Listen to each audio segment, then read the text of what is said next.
ഇത് brothers of saint John of God എന്ന സന്യാസ സമൂഹത്തിൻ്റെ സ്ഥാപനം. ദൈവത്തിൻ്റെ വിശുദ്ധ യോഹന്നാൻ ഗ്രാനഡയിൽ ജനിച്ചു. 1495 ജനിച്ച് അദ്ദേഹം 1550 മരിച്ചു. അദ്ദേഹം രോഗി ശുശ്രൂഷയായിരുന്നു അദ്ദേഹത്തിൻ്റെ അവസാന കാലഘട്ടങ്ങളിൽ. അദ്ദേഹം എടുത്തിരുന്ന ദൈവത്തിന് വേണ്ടി ശുശ്രൂഷ ചെയ്തുകൊണ്ട് മുന്നോട്ട് പോയത്. അദ്ദേഹത്തെ പിന്തുടർന്നുകൊണ്ട് ആ കാലഘട്ടങ്ങളിൽ തന്നെ അദ്ദേഹത്തിൻ്റെ ഏറ്റവും ശത്രുക്കളായിരുന്ന വ്യക്തികൾ ഏറ്റവും അടുത്ത മിത്രങ്ങളായി അദ്ദേഹത്തെ രോഗി ശുശ്രൂഷയിലേക്ക് കടന്നു വന്ന് ശുശ്രൂഷിക്കുകയാണ് ചെയ്യുന്നത്. അത് കഴിഞ്ഞ് അദ്ദേഹത്തിൻ്റെ ഫോളോവേഴ്സായിട്ട് വർഷങ്ങൾക്ക് ശേഷം ഇത് കണ്ടിന്യൂ ചെയ്ത് ഇപ്പോൾ 500 വർഷത്തോട് അടുത്തിരിക്കുന്നു. എങ്കിലും brothers of saint John of God ഇന്ന് 52 രാജ്യങ്ങളിൽ ഞങ്ങൾ സേവനം ചെയ്യുന്നു. ഇപ്പം 21 പ്രൊവിൻസ് ആയിട്ട് ഉണ്ട്. ഇന്ത്യൻ പ്രൊവിൻസ് ചെന്നൈയിലാണ് provincial house. 1968 brother Fortunatus Devadasan ഇവിടെ കടന്നു വരികയും അത് കഴിഞ്ഞ് സെൻറ്റ് ജോൺ ഓഫ് ഗോഡ് എന്ന സെൻറ്റ് ജോൺസ് ഹോസ്പിറ്റൽ 1969 ഇവിടെ തുടങ്ങുന്നു. രോഗി ശുശ്രൂഷയാണ് സഭയുടെ പ്രധാനപ്പെട്ട ഉത്തരവാദിത്തം. ഇന്ത്യയിലേക്ക് ഇത് സ്ഥാപിതമായ ഒരു വർഷവും എങ്ങനെയായിരുന്നു അതിൻ്റെ ഒരു 1600 കാലഘട്ടങ്ങളിൽ ഗോവയിൽ ബ്രദേഴ്സ് പോർച്ചുഗീസിൽ നിന്ന് കടന്നു വന്നു എന്ന് പറയപ്പെടുന്നു. അവിടെ ബ്രദേഴ്സ് ഉണ്ടായിരുന്നു. അതിൻ്റെ ഒരു സ്ഥാപനമായിട്ട് ഇന്നും അവിടെ ഒരു ഓൾഡ് ഏജ് ഹോം സ്ഥിതി ചെയ്യുന്നുണ്ട്. പക്ഷേ അത് സിസ്റ്റേഴ്സാണ് റൺ ചെയ്യുന്നത്. അത് കഴിഞ്ഞ് ബ്രദേഴ്സ് എല്ലാവരും മരിച്ചു പോയി കഴിഞ്ഞതിന് ശേഷം ആരും ഇല്ലായിരുന്നു. അത് ഇപ്പോഴും അവിടെ ഒരു സെൻറ്റ് ജോൺ ഓഫ് ഗോഡിൻ്റെ ഒരു രൂപം ഉണ്ട്. സെൻറ്റ് ജോൺ ഓഫ് ഗോഡിൻ്റെ നാമത്തിലൊരു ഓൾഡ് ഏജ് ഹോമും ഇപ്പോഴുണ്ട്. അതിനുശേഷം 1968 കാവുകെട്ട് പിതാവ് അവിടെ റോമിൽ ട്രീറ്റ്മെൻറ്റിന് ചെല്ലുകയും അങ്ങനെ ബ്രദേഴ്സിൻ്റെ ശുശ്രൂഷ അദ്ദേഹം മനസ്സിലാക്കുകയും അദ്ദേഹം ബ്രദേഴ്സിനെ ഇന്ത്യയിലേക്ക് ക്ഷണിക്കുകയാണ് ചെയ്യുന്നത്. പക്ഷേ അവിടെ ക്ഷണിക്കുമ്പോൾ ജർമ്മൻ പ്രൊവിൻസിൽ നിന്ന് ബ്രദർ ഫോർത്തുനാത്തോസാണ് സന്നദ്ധനായി വരുന്നത്. ബ്രദർ ഫോർത്തുനാത്തോസ് 1969 കേരളത്തിലേക്ക് കടന്നു വരുന്നു. ഈ സമയത്ത് തന്നെ കാവുകാട്ട് പിതാവ് 2 ബ്രദേഴ്സിനെ ഇവിടെ നിന്ന് പഠിക്കാനായിട്ട് ജർമ്മനിയിലേക്ക് വിട്ടിരുന്നു. അവരാണ് ബ്രദർ പ്രകാശും ബ്രദർ സാവിയോയും. സാവിയ അവിടെ നിൽക്കുകയും ബ്രദർ പ്രകാശ് ബ്രദർ ഫോർത്തുനാത്തോസിൻ്റെ കൂടെ കടന്നു വരികയും ചെയ്തു. അതിന് ശേഷമായിട്ട് ബ്രദർ അൽഫോൻസ് ജർമ്മനിയിൽ നിന്ന് ബ്രദറും ഫോളോവറായിട്ട് വന്ന് ബ്രദർ 1987 വരെ ഇവിടെ ഉണ്ടായിരുന്നു. അത് കഴിഞ്ഞ് തിരിച്ചു പോവുകയും ചെയ്തത്. അത് കഴിഞ്ഞ് കട്ടപ്പനയാണ് പ്രധാനമായിട്ട് സ്റ്റാർട്ടിങ് തുടങ്ങുന്നത്. അത് കഴിഞ്ഞതിന് ശേഷം രണ്ടാമത് തുടങ്ങുന്നത് മട്ടാസിൽ പൂനമല്ലി എന്ന സ്ഥലത്ത്. അങ്ങോട്ട് ബ്രദേഴ്സിൻ്റെ നോഷീറ്റ് ഹൗസും ട്രെയിനിങ് സെമിനാരി അവിടെയായിരുന്നു. അത് കഴിഞ്ഞ് മൂന്നാമത്തെ ഹൗസിങ് തുടങ്ങുന്നത് 1986 കൂടി കാണ്ടുവ മധ്യപ്രദേശിൽ തുടങ്ങുന്നത്. അവിടെ ഇപ്പോൾ ഉള്ളത് അവിടെ ഒരു ജനറൽ ഹോസ്പിറ്റൽ സ്ഥിതി ചെയ്യുന്നു. അതുപോലെ തന്നെ പിന്നെയുള്ളത് നമുക്ക് വീണ്ടും 1997 കൂടി നമ്മൾ കോട്ടയത്ത് ഈ മെൻ്റലി റിട്ടയർഡായിട്ടുള്ള പിള്ളേരെ നോക്കുന്നതിന് വേണ്ടി അവിടുത്തെ ട്രെയിനിങ് സെൻറ്ററുകളും എല്ലാം കൂടെ തുടങ്ങി. ഇപ്പോൾ അവിടെ ധാരാളം കുട്ടികൾ പഠിക്കുകയും അവർക്ക് ട്രെയിനിങ് ചെയ്യുകയും ചെയ്യുന്നുണ്ട്. പിന്നീടുള്ളത് നമ്മളിപ്പം മൗറീഷ്യസ് ബ്രദേഴ്സിന് വേണ്ടി ഓൾഡ് ഏജ് ഹോം ഉണ്ട്. ആ ഓൾഡ് ഏജ് ഹോമിൽ അവിടെ ഇന്ത്യൻ ബ്രദേഴ്സാണ് വർക്ക് ചെയ്തുകൊണ്ടിരിക്കുന്നത് നമ്മുടെ. പിന്നെ ഈ സ്ഥലങ്ങളിലെല്ലാം തന്നെ നമുക്ക് പാവങ്ങളെ നോക്കുന്നതിന് വേണ്ടി ഓൾഡ് ഏജ് ഹോമുകൾ ഉണ്ട്. മട്ടാസിലുണ്ട്. അതുപോലെ തന്നെ പ്രതീക്ഷാഭവൻ ഇവിടുത്തെ ഉണ്ട്. അത് ഇപ്പോൾ കണ്ണൂർ നമ്മൾ ഓൾഡ് ഏജ് ഹോം തുടങ്ങാൻ പോകുന്നുണ്ട്. ഇപ്പം തൃച്ചിയിൽ ആദ്യം എയ്ഡ്സിന് വേണ്ടിയുള്ള ഒരു സെൻറ്റർ തുടങ്ങിയിരുന്നു. ആ എയ്ഡ്സ് രോഗികളുടെ കുറവ് മൂലം പിന്നെ അത് നിർത്തി നമ്മൾ ഇപ്പോൾ ഓൾഡ് ഏജ് ഹോം ആക്കിയിട്ട് ഉണ്ട്. എല്ലാ സ്ഥലങ്ങളിലും രോഗി ശുശ്രൂഷയാണ് നമ്മുടെ ഏറ്റവും പ്രധാനപ്പെട്ട കാര്യം. മറ്റുള്ള ശുശ്രൂഷകൾ സേവനങ്ങൾ എന്തൊക്കെയാണ് നമുക്ക് ഇവിടെ ചെയ്യാറുള്ളത്? ഇവിടെ ഇപ്പോൾ നമ്മൾ ചെയ്തുകൊണ്ടിരിക്കുന്നത് ഈ പ്രതീക്ഷാവനോട് ചേർന്ന് ഓൾഡ് ഏജ് ഹോം അവിടുത്തെ ശുശ്രൂഷയുണ്ട്. പിന്നെ പാവങ്ങൾക്ക് സഹായം ചെയ്തു കൊടുക്കുന്നുണ്ട്. വീട് വെച്ച് കൊടുക്കാനായിട്ട് സഹായിക്കുന്നുണ്ട്. ചിലപ്പോൾ പഠനോപകരണങ്ങൾക്ക് പഠിക്കാനായിട്ട് സഹായിക്കുന്നുണ്ട്. അതുപോലെ നമ്മുടെ കോളേജുകളിൽ ഒക്കെ പഠിക്കുന്ന കുട്ടികൾക്ക് അവർക്ക് വേണ്ട ആവശ്യം വേണ്ട സഹായങ്ങളെല്ലാം നമ്മൾ ചെയ്തു കൊടുക്കുന്നുണ്ട്. ആവശ്യം പഠിക്കാനായിട്ട് സാമ്പത്തികമായി പിന്നോക്കം നിൽക്കുന്നവർക്ക് വേണ്ട ചെയ്തു കൊടുക്കുന്ന കുട്ടികൾക്കും അതുപോലെ ചെയ്തു കൊടുക്കുന്നുണ്ട്. ഇവിടെ പല വീടുകളും വെച്ച് കൊടുക്കാറുണ്ട്. നമ്മളിപ്പം 6,000-ഓളം വീടുകൾ ഇപ്പോൾ ഓൾറെഡി നമ്മൾ വെച്ച് കൊടുത്തു കഴിഞ്ഞു. 80 തൊട്ട് നമ്മൾ തുടങ്ങിയതാണ്. ഇപ്പം പ്രസൻ്റായിട്ട് നടന്നുകൊണ്ടിരിക്കുന്നത് ആനക്കുളത്ത് ഒരു ഡെഫ് ആൻഡ് ഡംപായിട്ടുള്ള ഒരു ഫാമിലിക്ക് വേണ്ടി നമ്മളൊരു വീട് പണിതുകൊണ്ടിരിക്കുന്നു. അത് തീരാറായിക്കൊണ്ടിരിക്കുന്നു. അപ്പോൾ ഈ ബ്രദർഹുഡിലൊക്കെ നടക്കുമ്പോൾ ഈ സേവനം ചെയ്യുമ്പോഴൊക്കെ എങ്ങനെയുള്ള വെല്ലുവിളികളാണ്? ഭയങ്കര ഒരു പ്രീസ്റ്റ്ഹുഡിനെ സംബന്ധിച്ചിട്ട് ഒരു വ്യത്യാസം ഉണ്ടാവുമല്ലോ കുറച്ചും കൂടി.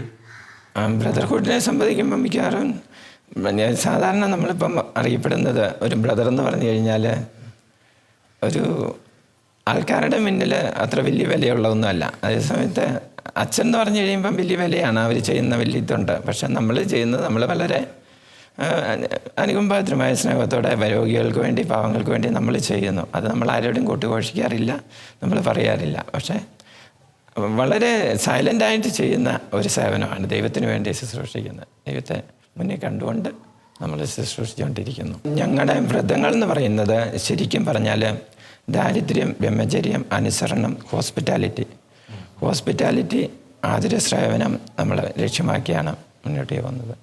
ആ രോഗി ശുശ്രൂഷ നമ്മൾ ശരിക്കും ഒരു രോഗിയെ കിടക്ക ബലിപീഠമായിട്ടും രോഗിയെ ഈശോയുടെ ആയിട്ടുമാണ് നമ്മൾ കാണുന്നത്, ശുശ്രൂഷിക്കുന്നത്.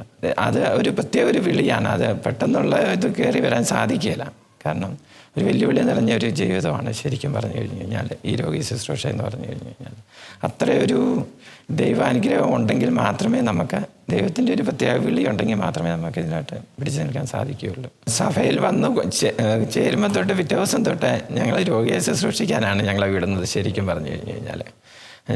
അവിടെ ഞങ്ങൾക്ക് ഓൾഡ് ഏജ് ഹോമാണ് ഉള്ളത്. ആ ഓൾഡ് ഏജ് ഹോമിലോട്ട് വിടും. അപ്പന്മാരെയൊക്കെ ശുശ്രൂഷിച്ച് അതൊരു അനങ്കമ്പാത്രമായ സ്നേഹം നമ്മളിൽ തന്നെ വളർത്തും. നമുക്കൊരു പ്രത്യേക ഒരു താല്പര്യം ഒരു രോഗിയെ കണ്ടു കഴിയുമ്പോൾ അവർക്ക് എന്ത് ചെയ്യാനായിട്ട് ആ അവസരങ്ങൾക്കൊത്ത് ഞങ്ങൾക്ക് പെരുമാറാനായിട്ട് അത് എപ്പോഴും ഞങ്ങളെ പരിശീലിപ്പിക്കുന്നുണ്ട്. പിന്നെ ഞങ്ങളെല്ലാവരും തന്നെ എപ്പോഴും മെഡിക്കൽ ഫീൽഡിൽ എഡ്യൂക്കേറ്റഡ് ആയിരിക്കും. കൂടുതലായിട്ടും ഇന്ത്യയിലുള്ള ബ്രദേഴ്സ് എല്ലാവരും തന്നെ നഴ്സിംഗ് അല്ലെ ഫാർമസി പഠിച്ചവരാണ്. അതുപോലെ എല്ലായിടത്തും അവർ ഇതിനു വേണ്ടി നമ്മളെ എഡ്യൂക്കേറ്റഡായിട്ട് വിടും. ശരിക്കും സെൻറ്റ് ജോൺ ഓഫ് ഗോഡിൻ്റെ ജീവിതത്തിൽ ഒരു രോഗിയെ എടുത്ത് രോഗിയുടെ കാല് കഴുകി ആണ് അദ്ദേഹം അഡ്മിഷൻ എടുത്തുകൊണ്ടിരുന്നത്, രോഗിയെ സ്വീകരിക്കുന്നത്. ആ സ്വീകരിച്ചുകൊണ്ടിരുന്നപ്പോൾ ഈശോയാണ് പ്രത്യക്ഷപ്പെട്ടത് അദ്ദേഹത്തിന്. ആ മനോഭാവത്തോടെയാണ് ബ്രദേഴ്സ് ഇന്ന് ശുശ്രൂഷ ചെയ്തുകൊണ്ടിരിക്കുന്നത്.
ഇത് സ്ഥാപിക്കപ്പെട്ടത് 1977 കട്ടപ്പന, അതായത് ഒരു കുടിയേറ്റ മേഖലയായ കട്ടപ്പന എന്ന സ്ഥലത്താണ്. ജർമ്മനിയിൽ നിന്നൊരു ബ്രദർ ഇവിടെ വന്ന് മിഷണറിയായിട്ട് ഇവിടെ സേവനം ചെയ്തു. അതിനുശേഷം സൗഖ്യദായക മേഖലയിൽ ഇവിടുത്തെ സാഹചര്യമൊക്കെ പഠിച്ചതിന് ശേഷം ഞാൻ സ്ത്രീകളുടെ ഒരു സാന്നിധ്യം ആവശ്യമാണെന്ന് മനസ്സിലാക്കിക്കൊണ്ട് 1977 ഇവിടെ സ്ഥാപിച്ചതാണ്.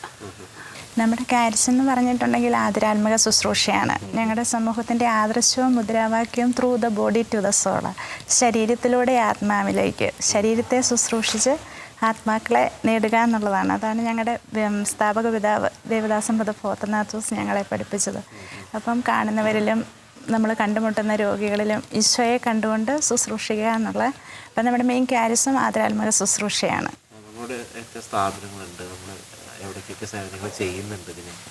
കട്ടപ്പന കേന്ദ്രീകൃതമായിട്ട് ഞങ്ങൾക്ക് ഷെൽട്ടർ ഹോമുണ്ട്, പിന്നെ ഒരു പ്രതീക്ഷാ ഭവൻ, അതായത് വൃദ്ധസദനം, അവിടെ അഗതികളായിട്ടുള്ള ആൾക്കാരെ ശുശ്രൂഷിക്കുന്നു. പിന്നെ ഒരു ഹോസ്റ്റല്, സ്ത്രീകൾക്ക് വേണ്ടിയിട്ടൊരു ഹോസ്റ്റൽ നടത്തുന്നുണ്ട് കട്ടപ്പനയാണ്. പിന്നെ അല്ലാണ്ട് വരുന്നത് മറ്റ് സ്ഥലങ്ങളിൽ വൃദ്ധസദനങ്ങളാണ്. എരുമേലി അടുത്ത് കൊരട്ടി എന്ന് പറയുന്ന സ്ഥലത്തുണ്ട് ഒരെണ്ണം. പിന്നെ കടത്തുരുത്തി അടുത്ത് ആയാങ്കുടി എന്ന് പറയുന്ന സ്ഥലത്തുണ്ട്. പിന്നെ അടൂര്. അതിൽ നിന്ന് വ്യത്യസ്തമായിട്ട് ഞങ്ങൾക്ക് കണ്ണൂർ ഒരു ഹൗസ് ഉണ്ട്. ആ ഇൻസ്റ്റിറ്റ്യൂഷന് അവിടെ ഏകസ്ഥരായ സ്ത്രീകൾക്ക് വേണ്ടിയിട്ടുള്ള ഒരു ഹൗസാണ്. പിന്നെ മെയിനായിട്ട് മിഷൻ മേഖലയിലേക്കൊക്കെ പോയി കഴിഞ്ഞാൽ ഗ്രാമീണ മേഖലയിലുള്ള പെൺകുട്ടികളുടെ ഉത്ഥാനത്തിന് വേണ്ടിയിട്ട് ഹോസ്റ്റലുകൾ നടത്തുന്നുണ്ട്. അതുപോലെ ഗ്രാമീണ മേഖലയിൽ ഡിസ്പെൻസറികൾ.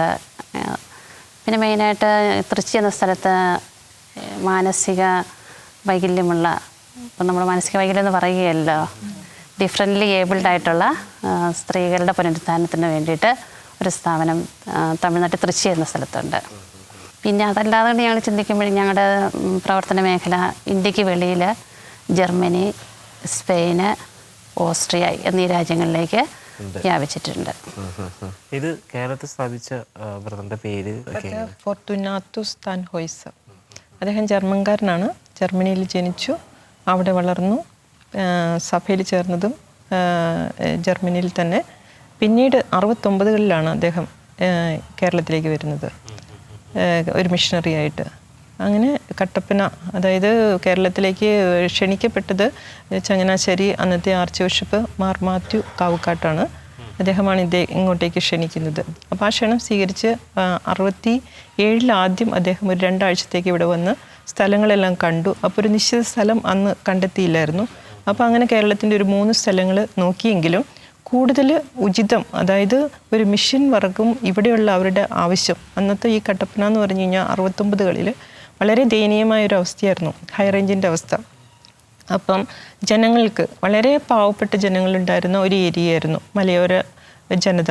അപ്പോൾ അവർ എല്ലാ വിധത്തിലും പട്ടിണി, രോഗാവസ്ഥ, ഇങ്ങനെ പലതരത്തിൽ അവർ വളരെയധികം കഷ്ടപ്പെട്ടിരുന്ന ഒരു കാലഘട്ടമായതുകൊണ്ടും അദ്ദേഹത്തിന് മനസ്സിലായി ഏറ്റവും ഉചിതമായ സ്ഥലം ഇതാണെന്ന്. അദ്ദേഹത്തിൻ്റെ വർക്ക് അല്ലെങ്കിൽ തൻ്റെ പ്രവർത്തനം തുടരേണ്ട ഒരു മേഖല ഇതാണെന്ന് കണ്ടെത്തിക്കൊണ്ടാണ് ഇത് തിരഞ്ഞെടുത്തത്. കട്ടപ്പന ഇടവകയോട് ചേർന്നുള്ള ഒരു പ്രവർത്തനമായിരുന്നു തുടക്കത്തിൽ. അപ്പോൾ അദ്ദേഹം 67 വന്നിട്ട് പോയെങ്കിലും അവരുടെ സാധനങ്ങൾ, അതായത് ഹോസ്പിറ്റലിലേക്ക്, ഇവിടെ ഒരു ഹോസ്പിറ്റൽ തുടങ്ങുക എന്നുള്ള അത്യാവശ്യമാണെന്ന് കണ്ടതുകൊണ്ട് എന്നായാലും ഒരു ഹോസ്പിറ്റൽ ഇവിടെ തുടങ്ങുക എന്നുള്ളൊരു ലക്ഷ്യമുണ്ടായിരുന്നു.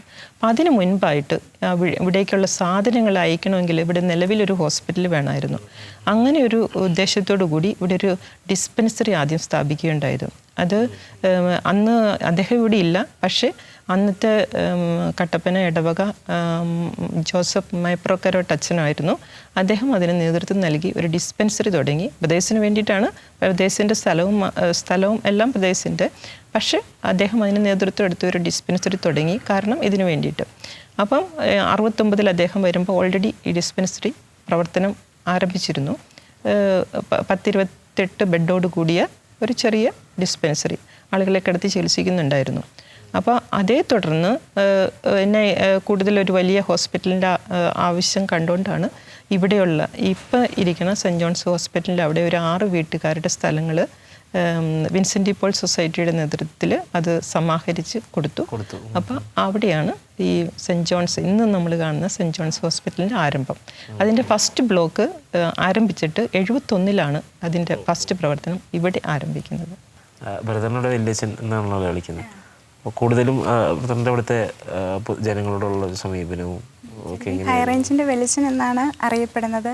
കാരണം ഒരു സമറിയാനായി തീരുകയായിരുന്നു. നീയും പോയി അതുപോലെ ചെയ്യുക എന്നുള്ള ആ ഈശോയുടെ സ്വരം ശ്രവിച്ചുകൊണ്ട് ആ വചനം തന്നെ ഈ കട്ടപ്പന മേഖലയിൽ ഒരു നല്ല സമറിയാനായി തീർന്ന ഒരു കട്ടപ്പനയുടെ തന്നെ ഒരു നാഴികക്കല്ലായി തീരുകയാണ്. കാരണം മനുഷ്യ സേവനമാകുന്ന ഒരു കയ്യിൽ സ്വയം ശുദ്ധീകരണനായിക്കൊണ്ട് നന്മയുടെയും സ്നേഹത്തിൻ്റെയും കരുണയുടെയും നല്ലൊരു സമറിയാനായി ഈ കട്ടപ്പനയിലെ മലയോര കർഷകർക്കായി സ്വന്തം ജീവിതം ഒഴിഞ്ഞു വെച്ച് തീരുകയായിരുന്നു. ഒന്നുമില്ലായ്മയിൽ നിന്നുമാണ് തുടങ്ങിയത്. അങ്ങനെ മനുഷ്യ സ്നേഹമാകുന്ന ഒരു കല്ലിൽ സ്വയം തന്നെ ശൂന്യനാക്കിക്കൊണ്ട് നന്മയുടെയും സ്നേഹത്തിൻ്റെയും അതുപോലെ തന്നെ എപ്പോഴും അപരനപ്പമായി സഹജന സഹയാത്രികനായി എപ്പോഴും കൂടെ ഉണ്ടായിരുന്നു വെല്ലിച്ചന്.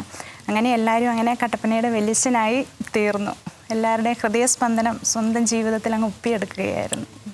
അദ്ദേഹം ഏറ്റവും കൂട്ടത്തിൽ ശ്രദ്ധിച്ചിരുന്നത് ഏറ്റവും ആവശ്യമുള്ളവരുടെ അടുക്കലേക്ക്. അതായത് ഈ കട്ടപ്പനയിൽ ഞാൻ മുൻപ് സൂചിപ്പിച്ചിരുന്നു, തീർത്തും ബുദ്ധിമുട്ട് നിറഞ്ഞ ഒരു സാഹചര്യമായിരുന്നു. കൊടും തണുപ്പ്, രോഗം, പട്ടിണി ഇതെല്ലാം ഉണ്ടായിരുന്ന ഒരു കാലഘട്ടമായിരുന്നു. അപ്പോൾ അദ്ദേഹം ഇവിടെ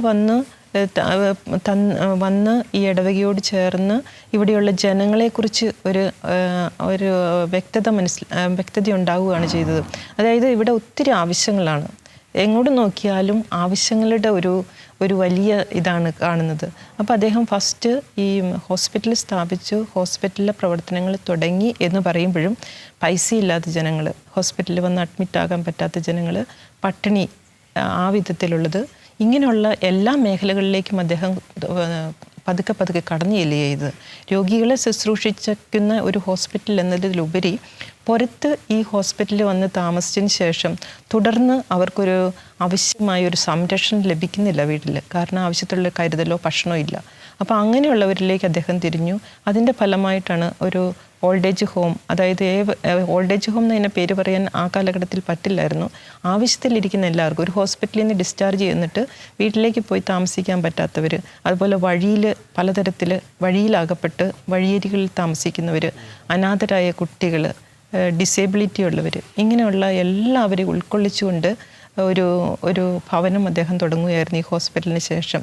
അതുപോലെ പാവപ്പെട്ട അമ്മ കുഞ്ഞുങ്ങളുള്ളവർക്ക് ആവശ്യത്തിന് പാലില്ലാത്തവരുടെ ഒരവസ്ഥ മനസ്സിലാക്കിയിട്ട്, കുഞ്ഞുങ്ങൾക്ക് ആവശ്യത്തിന് പാലില്ലാത്തതിൻ്റെ അവസ്ഥ മനസ്സിലാക്കിയിട്ട് അവർക്ക് വേണ്ടിയിട്ടുള്ള പാൽപ്പൊടി നൽകുക, മറ്റ് ആരോഗ്യത്തിന് വേണ്ടിയിട്ടുള്ള ഭക്ഷണങ്ങൾ നൽകുക. അതുപോലെ ഈ ഹൈ റേഞ്ചിലെ ജനങ്ങൾക്ക്, പട്ടിണിയായ ജനങ്ങൾക്ക് ഭക്ഷണം, വസ്ത്രം, മരുന്ന് ഇങ്ങനെയെല്ലാം നൽകുക. അതുപോലെ തന്നെ അദ്ദേഹത്തിൻ്റെ ഒരു വ്യത്യസ്ത ഇതായിരുന്നു, പഠിക്കാതെ വീടുകളിൽ നിൽക്കുന്ന ഒത്തിരി കുട്ടികൾ ആ കാലഘട്ടത്തിലുണ്ടായിരുന്നു. പല കാരണങ്ങളാണ് അവർ പഠിക്കാത്തത്. സ്കൂളിൽ വിടാനായിട്ടുള്ള വസ്ത്രം ഇല്ലാത്തവർ, അല്ലെങ്കിൽ അതിനുള്ള പഠന സാമഗ്രികളില്ലാത്തവർ, പൈസ ഇല്ലാത്തവർ, ഇങ്ങനെ പല കാരണങ്ങളുണ്ട് അതിന് പോകാതിരുന്നത്. അപ്പോൾ അങ്ങനെയുള്ള കാരണങ്ങളെല്ലാം അദ്ദേഹം മനസ്സിലാക്കിയിട്ട് ഇങ്ങനെയുള്ള കുട്ടികളെ പഠിപ്പിക്കാനായിട്ട് നേരിട്ട് വീട്ടിൽ നിന്ന് വിടാവുന്നവരെ അങ്ങനെയുള്ളൊരു സാധ്യതയുണ്ടാക്കി, അല്ലാതെയുള്ള കുഞ്ഞുങ്ങളെ നമ്മൾ ഇവിടെ ഒരു റൂം അവർക്ക് വേണ്ടി തയ്യാറാക്കിയിട്ട് അവിടേക്ക് കൊണ്ടുവന്ന് അങ്ങനെ എനിക്ക് തോന്നുന്നത് 50-60 കുട്ടികളോളം ഒരേ സമയം വരുമായിരുന്നു. പെൺകുട്ടികളും ആൺകുട്ടികളും. അങ്ങനെയുള്ള കുട്ടികളെ ഇവിടേക്ക് കൊണ്ടുവന്നിട്ട് അവർക്ക് പ്രഭാത ഭക്ഷണം കൊടുക്കുന്നു, ഒരു ട്യൂഷൻ കൊടുക്കുന്നു, അതിനുശേഷം ഇവിടെയുള്ള സ്കൂളിലേക്ക് അയക്കുന്നു. സ്കൂളിൽ നിന്ന് തിരിച്ചു വന്നു കഴിഞ്ഞാൽ അവർക്ക് ഭക്ഷണം കൊടുക്കുന്നു. 4 മണിക്കുള്ള ഭക്ഷണം, വീട്ടിലേക്കുള്ള ഭക്ഷണം കൊടുത്തു വിടുന്നു. അപ്പോൾ അവർക്ക് വീട്ടുകാരോട് കൂടി, അതായത് കാരണവന്മാരോട് കൂടി, അവർ ജോലിക്കൊക്കെ പോകുന്നവരായിരിക്കും, തിരിച്ചു വരുമ്പോൾ അവരോട് കൂടി ആ കുട്ടികൾക്ക് അവിടെ താമസിച്ച് അവരുടെ ഒരു വീടിൻ്റെ അനുഭവം അവർക്കുണ്ടാകാം. അതേസമയം അവരെല്ലാത്തരം സുരക്ഷിതരായി ഇവിടെ അവർക്കതിൻ്റെ ബാക്കി പഠിക്കാനുള്ള സാഹചര്യങ്ങൾ ഉണ്ടാക്കി കൊടുക്കുന്നു. അപ്പോൾ അങ്ങനെ പഠിച്ചു പോയ അനേകം കുഞ്ഞുങ്ങളുണ്ട്. അവരെല്ലാം അതിൽ ചിലവരൊക്കെ വലിയ നിലയിൽ എത്തിപ്പെട്ടവരുണ്ട്. അങ്ങനെ ചിലവരൊക്കെ നമ്മളെ സന്ദർശിക്കാനായിട്ട് ഇവിടെ വരും. അതൊക്കെ വളരെ ഒരു സന്തോഷകരമായൊരു കാര്യമാണ്. അപ്പോൾ അദ്ദേഹത്തിൻ്റെ അന്നത്തെ കാഴ്ചപ്പാട് ഒരു നവോത്ഥായക നായകൻ എന്ന് വേണേൽ അദ്ദേഹത്തെ നമുക്ക് പറയാം.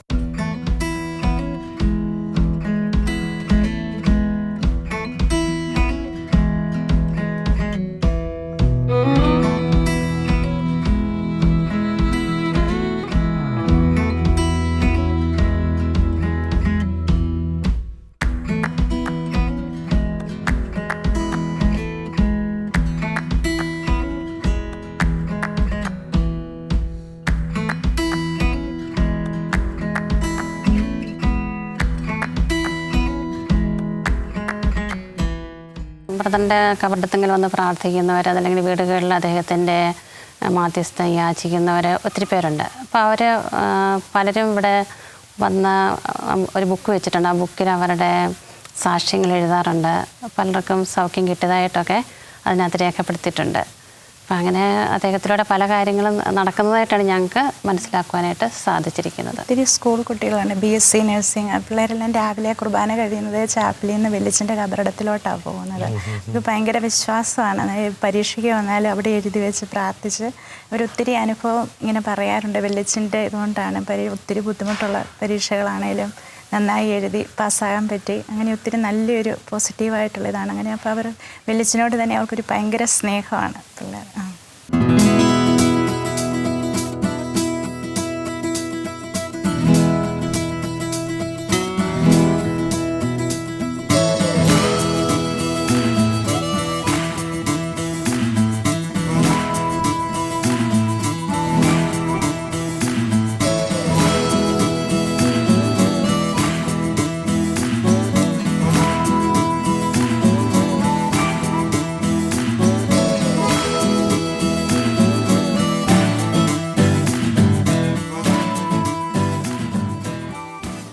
നമ്മുടെ ഈ സ്ഥാപനം കേരള ഗവൺമെൻറ് വനിതാ ശിശുക്ഷേമ വകുപ്പിൻ്റെ കീഴിൽ തുടങ്ങിയൊരു പ്രോഗ്രാമാണ്. ഈ സ്ഥാപനം ഒരു ഷെൽട്ടർ ഹോം എന്നറിയപ്പെടുന്നത്, സെൻറ്റ് ജോൺകോട് ഷെൽട്ടർ ഹോം. അപ്പം ഡൊമസ്റ്റിക് വയലൻസ് വിക്ടിംസ് ആയിട്ട് വരുന്ന അമ്മമാർ, കുട്ടികൾ, യുവതികൾ അങ്ങനെയുള്ളവർക്ക് വേണ്ടിയിട്ട് ഷെൽട്ടർ പ്രൊവൈഡ് ചെയ്യുന്നൊരു ഗവൺമെൻറ്റിൻ്റെ സംവിധാനമാണ്. എത്ര ആൾക്കാരുണ്ട് ഇവിടെ? ഇവിടെ മാക്സിമം 30 പേർക്കുള്ള റെസിഡൻസാണ് ഉള്ളത്. അപ്പോൾ ഇപ്പം നിലവിൽ 29 പേര് ഇവിടെ ഉണ്ട്. 29 പേരുണ്ട്. നമ്മൾ എന്തൊക്കെ സേവനങ്ങൾ അവിടെ ചെയ്യുന്നത്? ഇവിടെ മിക്കവാറും പോലീസ് സ്റ്റേഷന്, കോടതി, പിന്നെ അങ്ങനെയുള്ള സംവിധാനത്തിൽ നിന്നാണ് മിക്കവാറും അഡ്മിഷൻ വരുന്നത്. മിക്കവാറും രാത്രികാലങ്ങളിലായിരിക്കും മിക്കവാറും അഡ്മിഷനൊക്കെ വരുന്നത്. അപ്പം അവർ മെൻ്റലി വളരെ ഡിപ്രസ്ഡ് ആയിട്ടുള്ളവരായിരിക്കും. ഒരു ചുരുക്കം കുറച്ച് ശതമാനം പോസ്കോ വിക്ടിംസും ഒക്കെ വരാറുണ്ട്. ലീഗൽ പ്രൊസീജിയറൊക്കെ കഴിഞ്ഞതിന് ശേഷം അവർ മറ്റ് സെൻറ്ററിലോട്ടൊക്കെ മാറ്റുക ചെയ്യുന്നത്. ഇപ്പം 10-12ഓളം കൊച്ചുകുട്ടികളും ഒക്കെ ഉണ്ട് നമ്മുടെ സെൻറ്ററിൽ. അപ്പം പോലീസുകാർ അല്ലെങ്കിൽ കോടതിയൊക്കെ ഇവിടെ അവരെ വിടത്തേ ഉള്ളൂ, ഇങ്ങോട്ട് റെഫർ ചെയ്ത് വിടത്തേ ഉള്ളൂ. അപ്പോൾ അവരുടെ കേസൊക്കെ സെറ്റിലാക്കേണ്ടത് ഒക്കെ നമ്മുടെ ഉത്തരവാദിത്തമാണ്. ഒന്നെങ്കിൽ കൗൺസിലിങ്ങും മതിയായിരിക്കും, ചിലപ്പോൾ ഡീഡിക്ഷൻ ട്രീറ്റ്മെൻറ്റിനൊക്കെ അവരെ വിടേണ്ടി വരുമായിരിക്കും. അപ്പോൾ ഫാമിലിയായിട്ട് സംസാരിക്കേണ്ട കേസുകളും ചിലപ്പോൾ നമ്മൾ വീട്ടിൽ പോയിട്ടൊക്കെ സംസാരിക്കേണ്ടി വരുമായിരിക്കും. അപ്പം അങ്ങനെ ഒരു ചിലപ്പോൾ സൈക്കാട്രി പേഷ്യൻസ് ആയിരിക്കും, അങ്ങനെയുള്ളവർ ആദ്യം ട്രീറ്റ്മെൻറ്റ് ചെയ്യണം. പല രീതിയിലുള്ള കേസുകളാണ് ഇവിടെ വരുന്നത്. ഒരു കേസ് ഇവിടെ വന്നു കഴിയുമ്പോഴേ നമുക്ക് ഡിസൈൻ ചെയ്യാൻ പറ്റത്തുള്ളൂ ഏത് രീതിയിലുള്ളൊരു കെയർ അവർക്ക് കൊടുക്കേണ്ടതെന്ന്. അപ്പം എനിക്ക് തോന്നുന്നത് ഇത് തുടങ്ങിയപ്പം തൊട്ടൊരു 1000 അടുത്ത ആൾക്കാർ വന്നു പോയിട്ടുണ്ട്. അതുപോലെ പോലീസ് സ്റ്റേഷനും കോടതിയിൽ നിന്നൊക്കെ വരുന്ന, കെൽസായിൽ നിന്നൊക്കെ വരുന്ന കേസുകൾ കൗൺസിലിംഗ് മിക്കവാറും ദിവസങ്ങളിൽ വിടാറുണ്ട്. ഇവിടെ എല്ലാ ദിവസങ്ങളിലും പുറത്തുനിന്ന് കൗൺസിലിങ്ങും ഉണ്ട് കൂട്ടത്തിൽ. പിന്നെ ചില കുട്ടികളെ നമുക്ക് ലൈഫ് ലോങ് സെറ്റിലാകാത്ത കേസുകളാണെങ്കിൽ അവർക്കൊരു ഇൻകം ജനറേഷൻ ബേസ്ഡ് ആയിട്ട് എവിടെയെങ്കിലുമൊക്കെ സ്ഥാപനങ്ങൾ നമ്മൾ ജോലിക്ക് വിടാറുണ്ട്. അപ്പോൾ അവർക്കൊരു വരുമാന മാർഗ്ഗമാണല്ലോ അതെ. അപ്പം ഫാമിലിയുടെ കൂട്ടത്തിൽ പോയി തിരിച്ച് താമസിക്കാൻ താല്പര്യമില്ലാത്തവരാണെങ്കിൽ നമ്മൾ സേഫായിട്ടുള്ള സ്ഥലത്ത് അവരെ നമ്മൾ ജോലിക്ക് വിടുക ചെയ്യുന്നത്. അതുപോലെ ഡിഗ്രി ഒക്കെ വേണ്ട ആൾക്കാരാണ് നമ്മൾ സാമ്പത്തികം അനുസരിച്ചിട്ട് അവരെ നമ്മൾ ഏതെങ്കിലും കോഴ്സ് പഠിപ്പിക്കാനൊക്കെ വിടുന്നുണ്ട്. അപ്പോൾ ഈ മാസമുള്ള ആൾക്കാരായിരിക്കില്ല അടുത്ത മാസം ഇവിടെ ഉള്ളത്. അപ്പോൾ ഇപ്പോഴും ആൾക്കാരിങ്ങനെ മാറിക്കൊണ്ടിരിക്കുക. ചിലപ്പോൾ ചില ക്രിമിനൽ ബാക്ക്ഗ്രൗണ്ട് ഉള്ളവരായിരിക്കും, ചിലപ്പോൾ ഇങ്ങനെ മറ്റുള്ളവരെ ചൂഷണം ചെയ്യപ്പെട്ടവരായിരിക്കും, ചിലപ്പം ഗതികേടിന് പുറത്ത് വരുന്ന ആൾക്കാരായിരിക്കും. മിക്കവാറും വരുമ്പോൾ അവർ ചെളിക്കകത്തൊക്കെ ഉരുണ്ടും ഇങ്ങനെ അടിയിടിയൊക്കെ കൂടി ഭയങ്കര ഉപദ്രവിച്ച് വന്ന കേസുകളാണ് മിക്കവാറും വരുന്നത്. അപ്പോൾ അവർക്ക് ഡ്രസ്സ് തൊട്ടുള്ള എല്ലാ ഇടപാടുകളും നമ്മൾ ചെയ്തു കൊടുക്കണം. ബേസിക് നീഡ് തൊട്ടെല്ലാം ചെയ്തു കൊടുക്കണം. ഇപ്പം അന്യ സംസ്ഥാനക്കാരൊക്കെ ഒത്തിരി വരുന്നുണ്ട്. ഇപ്പം ചിലർക്ക് മക്കളെ വേണ്ടാത്ത പ്രഗ്നൻ്റ് ആയിട്ടുള്ള ലേഡീസൊക്കെ വരാറുണ്ട്. ഇപ്പം 2-3 കുട്ടികൾ നമ്മൾ അഡോപ്ഷന് കൊടുത്തിട്ടുണ്ട് ഗവൺമെൻറ്റിൽ. ഇപ്പം അമ്മയ്ക്ക് വേണ്ട, അപ്പന് താല്പര്യമില്ല, അപ്പനോട് പോകാൻ താല്പര്യമില്ല. ചിലപ്പം ലിവിങ് ടുഗദറൊക്കെ ഒത്തിരി കൂടുതലാണല്ലോ ഇപ്പം. അപ്പം അങ്ങനെ വരുന്ന കേസുകളൊക്കെ നമ്മൾ ഗവൺമെൻറ്റിന് സറണ്ടർ ചെയ്യുക കുട്ടികളെയൊക്കെ. പിന്നെ എന്നിട്ട് അവർ ജോലിക്കൊക്കെ പോവുകയാണ് ചെയ്യുന്നത്. ഇതിൻ്റെ ഒരു വരുമാനം അല്ലെങ്കിൽ ഇതിൻ്റെ ഒരു സഹായം? വരുമാനം സ്റ്റേറ്റ് ഗവൺമെൻറ്റിൻ്റെ സ്ഥാപനമാണ്. അവർ കുറച്ച് പൈസ തരുന്നുണ്ട് ഗവൺമെൻറ്റിൽ നിന്ന്. അവർ മിനിമം അവരുടെ ഇത് പൈസ തരുന്നുണ്ട്. ബാക്കി നമ്മളല്ലാതെ കണ്ടെത്തുക ചെയ്യുന്നത്. നമുക്കങ്ങനെ ഗവൺമെൻറ്റിൻ്റെ സപ്പോർട്ട് കൂടി ചെയ്യുന്നതായതുകൊണ്ട് നമുക്കങ്ങനെ പുറത്തുനിന്നൊരു ഫിനാൻഷ്യൽ എയ്ഡൊന്നും മേടിക്കാൻ പറ്റത്തില്ല. സ്റ്റേറ്റ് ഗവൺമെൻറ്റിൻ്റെ പ്രോജക്റ്റ് ആയതുകൊണ്ടേ. അപ്പോൾ 6 സ്റ്റാഫിൻ്റെ സാലറി ഉണ്ട്, പിന്നെ ഇത്ര ശതമാനം പൈസയുണ്ട് ഒരാൾക്ക് ഫുഡിന്, മെഡിസിനൊക്കെ. അപ്പോൾ ആ പറഞ്ഞനുസരിച്ചുള്ളത് കിട്ടുന്നുണ്ട് നമുക്ക്. പക്ഷേ ഒരു മെഡിക്കൽ കേസൊക്കെ വന്നു കഴിഞ്ഞാൽ അതൊക്കെ മേലെ നമുക്ക് പൈസ ആവശ്യമായിട്ട് വരും. അതുപോലെ എഡ്യൂക്കേഷനോ അങ്ങനെയൊക്കെ പല കാര്യങ്ങളൊക്കെ വരുമല്ലോ. അപ്പോൾ അങ്ങനെ വരുമ്പോൾ നമ്മൾ വേറെ എന്തെങ്കിലും സോഴ്സിൽ നിന്ന് സ്വന്തമായിട്ട് കണ്ടെത്തേണ്ടതായിട്ട് വരും. പൈസ ഒന്നും കിട്ടാതെ വരുമ്പോൾ നമ്മൾ ലോൺ എടുക്കുക ചെയ്യുന്നത്, തിരിച്ചു കൊടുക്കാമെന്നുള്ള പർപ്പസിലേ. ദൈവാനുഗ്രഹം കൊണ്ട് വലിയ കുഴപ്പമില്ലാതെ ഇതുവരെ അങ്ങ് പോയി.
ചിമ്പെന്ന് പറയും ഇതിന്. ചിമ്പെന്ന് പറയും. ഇതിങ്ങനെ ചൂടിൽ ഡാമേജ് ഇല്ലാതെ അറുത്തെടുക്കും.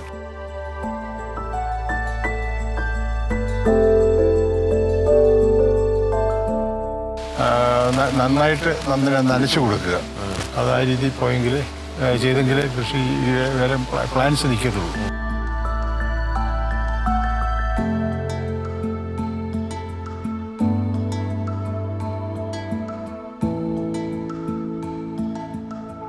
പണ്ടൊക്കെ ഉണ്ടായിരുന്ന രീതിയിൽ നിന്ന് മാറി ഇപ്പോൾ ഏറ്റവും ലേറ്റസ്റ്റ് മോഡലായത്. ആ രീതിയിൽ ഉണക്കി വിറ്റാൽ നമുക്ക് അതിൻ്റെ കളറ്, അതിൻ്റെ ക്വാളിറ്റി എല്ലാം നിലനിർത്താൻ ഒക്കുള്ളൂ.